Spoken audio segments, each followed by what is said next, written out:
রাজ্যের ৮ এবং দেশের ২৮টি বিভিন্ন বেসরকারি মেডিকেল কলেজে সকাল থেকে চলছে ইডির তল্লাশি অভিযান।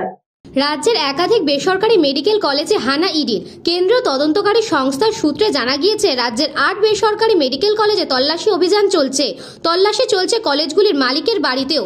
ইডি সূত্রেই জানা গিয়েছে, হলদিয়ার তমলুকের প্রাক্তন সাংসদ লক্ষণ শেঠের বাড়িতে তল্লাশি চলছে।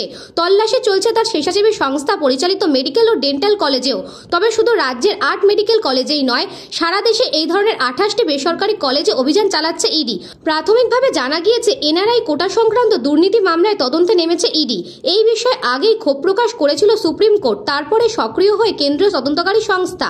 তদন্তের সূত্রে জানা গিয়েছে, বিশ্বব্যাপী এই তল্লাশি অভিযান চলছে বলে মনে করা হচ্ছে। হলদিয়া ছাড়াও তল্লাশি চলছে বীরভূম ও পশ্চিম বর্ধমানের 3টি বেসরকারি মেডিকেল কলেজে। তল্লাশি চলছে কলকাতার তারাতলা এলাকায় এক মেডিকেল কলেজের মালিকের আত্মীয়র বাড়িতে।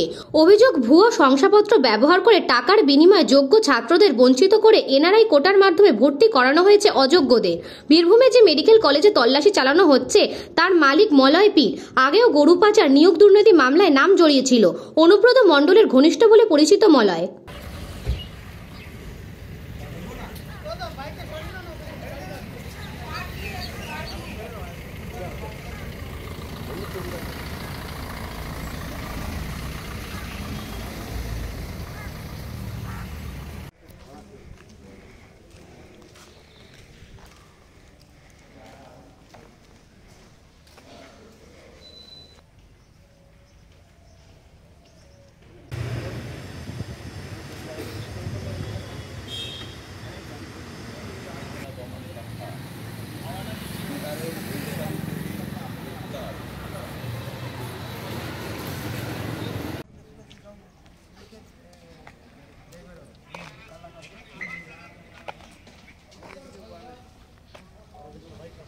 ব্যুরো রিপোর্ট, নিউজ বঙ্গ টাইম।